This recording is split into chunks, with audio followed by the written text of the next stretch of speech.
So, welcome to the Desi Crypto Show. We have Simone and Micheal here from the Fantom Foundation. This show is where we talk to global leaders in crypto and talk to them about their project, crypto space in general, blockchain, and also talk about India and India's contribution in blockchain. So, before we get into that, why don't you guys introduce yourself? We can start with Micheal.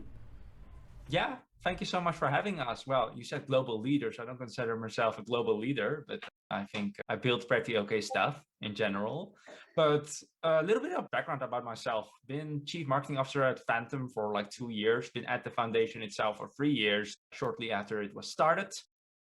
Well, we've been through the bear market. We've been through the bull market. We've been just building heads down for the last couple of years. And I think, where my expertise comes in there, I guess, is because I have been involved in the space for like 4 or 5 years now, I think. Bought my first BTC in 2016 and got into alts in 2017 and got really infatuated first on the financial level and then stuck around because I got infatuated with the technology as well. I mean, if you look at Fantom started in 2018, right after a lot of people were deploying their new layer ones and their new blockchain platforms, because if already had a scaling problem back then. I wanted to start building things on top of Ethereum or on top of any kind of layer one, like DApps back in the day, games, and so forth. And as you see nowadays, a lot of NFT stuff, but we didn't have the infrastructure at the time. So that's why we started building on Fantom, and that's why we've stuck around ever since, out of a need. Wow, that's an awesome story. How about you, Simone? So I actually joined officially and formally the Fantom Foundation at the beginning of 2020, but I've been involved with the community since the beginning of the project itself. So since mid 2018. And like Micheal, sorry for the rooster in the background, like Micheal, I've been involved with crypto for a while, actually, since the end of 2013, and then came back like most of everyone else in 2017 and followed a very, very similar path to Micheal. So came attracted by all this sort of money that was forming, and then actually got completely blown away by the tech behind it. So what I do at Fantom is mostly marketing and design as well. I take care of the website and the visual direction of the company. Now, to dumb down even more, what Fantom is basically a decentralized platform to build decentralized apps. That's what it is.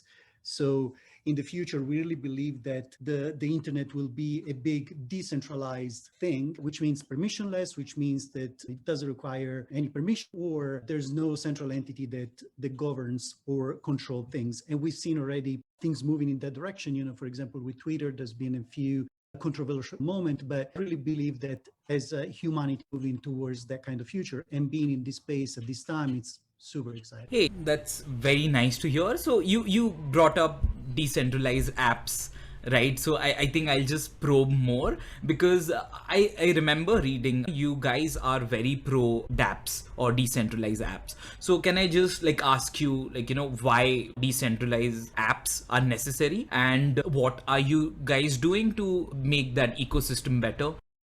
So to answer your question, first thing, I'll kind of reconnect to what I said earlier. So I believe that we're moving towards a sort of a decentralized internet, so to speak, where people can just access this as usual, right? But instead of being controlled by a single entity, they're just decentralized. And the importance of this is fundamental because, as I said before, there's no central entity that can shut it down. There's no central entity that can do anything. And we've seen that at a massive level, at a massive scale in the past year, for example, what the government can do in the US, once the pandemic, they started rightfully printing money to pay the population to overcome this massive catastrophe in a way that just happened. And of course, that is a good thing in a way, but also it has repercussion that we're going to see in a few years. What decentralized apps prevent is exactly something like that.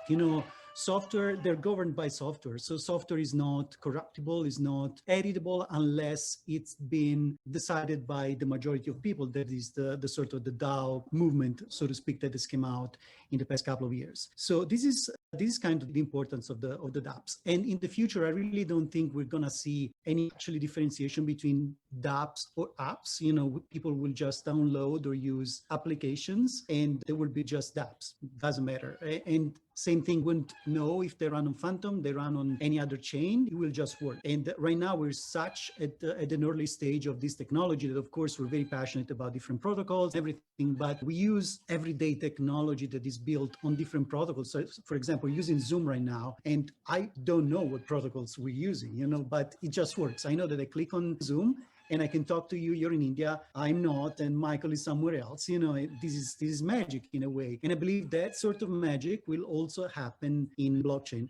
Now, one last thing that I wanted to mention regarding Fantom, which is actually super important. We've seen how Ethereum, even if it's been great, I always say that we wouldn't even be speaking right now if Ethereum wasn't there, because Ethereum allowed this space to really bloom and to get where we are now. But it's facing big scalability issues. And the more Ethereum grows, also price-wise and TVL-wise, unfortunately, the worse it is for Ethereum unless scalability solutions are implemented. And from what I've seen from the Ethereum itself, they're still a little bit far out in terms of time. At Fantom, we have it right now. So it means that users can use apps and use it almost as if they were centralized in a way, meaning that they won't suffer those issues that are on Ethereum right now, which means super high gas fees, super high transaction costs, and super long confirmation times on Ethereum. On Fantom, we have 1 to 2 seconds confirmation time, and the transaction cost a fraction of a cent. So if you compare that to Ethereum, for example, not to again Ethereum down, it for sure has its own place in the ecosystem, in the whole global ecosystem. But for certain things, certainly Fantom and other chains as well. I don't want to sound like a Fantom maximalist, but there are different options that allow for better solutions, and Fantom is one of these. And especially when we come to DeFi or payments or anything like that, is certainly a more ideal solution than Ethereum, for example, at this point in time. Yeah, and there's a few other considerations to make as well, right? Because you obviously present the vision of decentralized applications being just that, applications being usable by the mainstream user. Obviously, people have to do private and public key management themselves right now. They have custody over their own funds. And the ideology behind it's beautiful. It's gorgeous, right? A lot of people still lose their funds because they don't write down their seed phrase. You switch to a different computer and don't have access to your wallet anymore. Things like that, right? So that part has to be ironed out. Right. Obviously, there's a couple centralized solutions for it. There's a couple retail-friendly ways to do it, but we're pretty far away from the stage that Simone is talking about, for example, right? Because things cost money, fees have to be paid, and we still have to figure out that if you want to use such a mainstream application, how that would be settled and things like it. While still maintaining the ideology, right? Yep. Yeah. For sure, it's something. It's not going to happen tomorrow. It's not going to happen in 2 months. But we've seen the growth, also from 2017. I think 2017 is a sort of an emblematic moment in time because many people were involved back then. They left, and then maybe they're coming back now. And let's say that if you were in crypto in 2017 and then you left and you're coming back now, you're seeing a very different space. Yep. Yeah. So for sure, yes, it's not going to happen now. And Micheal is actually pointing out some really important user experience problems because that's what it is, right? I mean, if you're in charge of your own money, and then it means also your responsibility, liability increases a lot compared to centralized solutions. But, I'm confident that very, very smart people will work on that eventually. Yeah. And so let's say 5 years from now, 10 years from now, Yep. we'll probably read what I was talking about. And that's extremely exciting. That's awesome. So, Simone, I know that you have been in India, right? So I really want to talk about your experience like in India and what did you learn? Okay, well, yes. I was in India in 2019 for 2 months. I was there for work for my previous work. I was working in advertising back then. And then I spent 2 months in Chennai, in Tamil Nadu. And it was one of the best experiences in my life. I really love the country. And if I have to point out 3 things that I love about India, at least for my limited experience, but at least it's not just a vacation. I really lived there with the locals for 2 months. So I loved the people and the culture. No matter what, you guys, I mean, you're different. You're very warm, very welcoming, and no matter what point you are in life, you're always very welcoming with a smile. That was my experience. And also, food is amazing. I believe that Indian food is incredible, and I'm from Italy, so I can relate. I'm very passionate about food, and in India, I found some of the best food I've ever had in my life. And also the warm weather. I really like warm weather, so that was great. This is a little bit of a quick summary of my experience in India. However,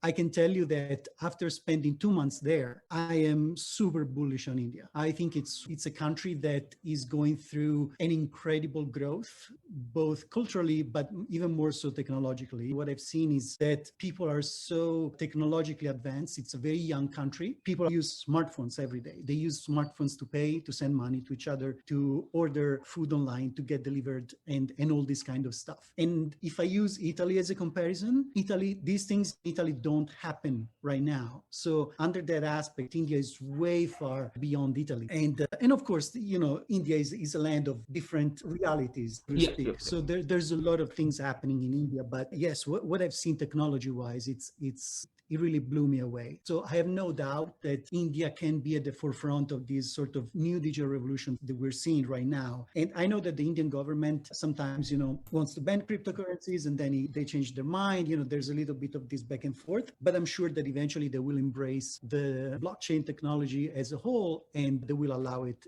in the country because it just makes sense. Imagine there are so many people in India that work for non-Indian companies. So using crypto, for example, for payments, it would just make sense, right? It would simplify so much the hiring process for Indian people and work for foreign companies, and making a real global economy. And as I said, India is really at the top of the list of the countries that can do something like that because of the technologic literature that you guys have, because of the language as well.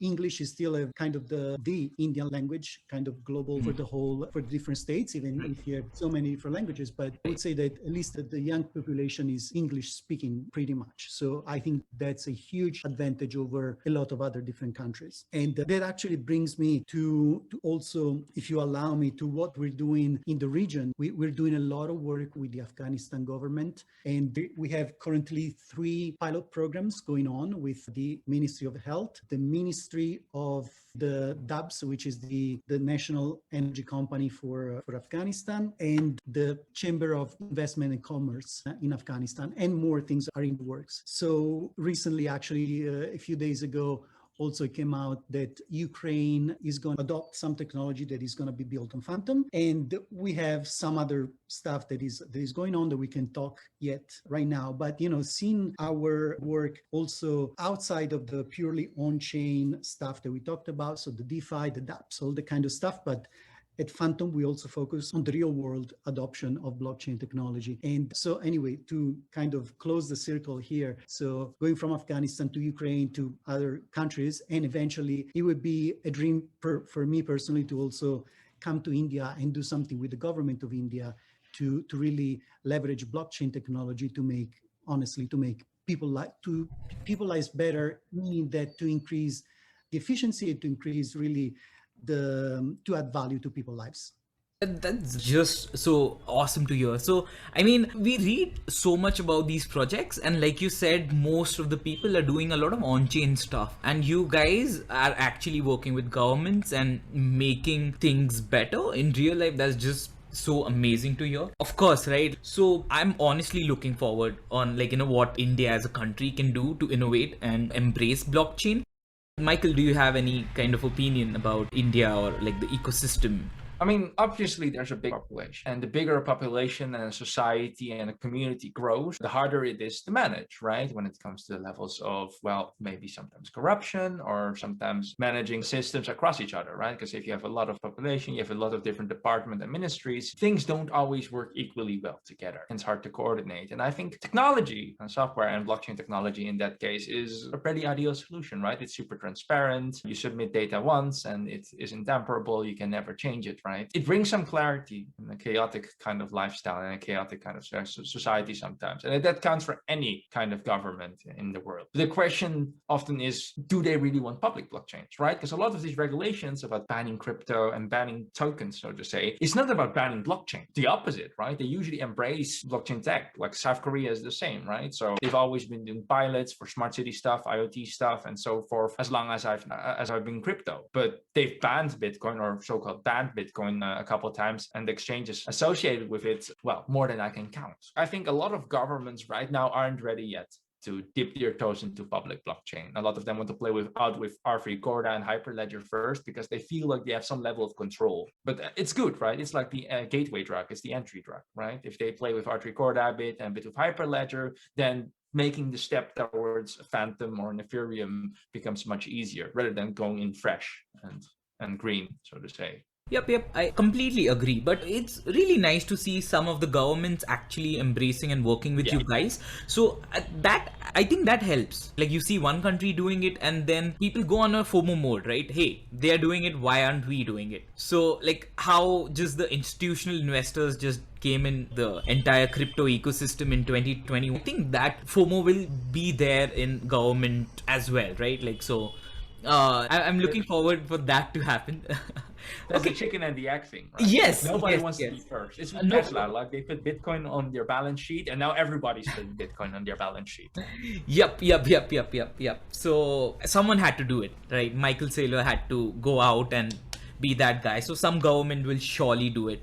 So let's go on to the last question. So you can talk whatever you want to people of India, be it investors, be it developers, be it people who are learning about blockchain for the very first time. So any kind of messages which you want to give it to the Indians? I'll go first. So for young people, I would recommend, since a lot of people are familiar with technology and there's a lot of developers, software developers in India, I would definitely recommend to learn Solidity and learn anything that related to blockchain technology. If you're a web developer, learn React, learn Vue.js, learn Web3 integrations. Keep in mind that Solidity is a very, very new language.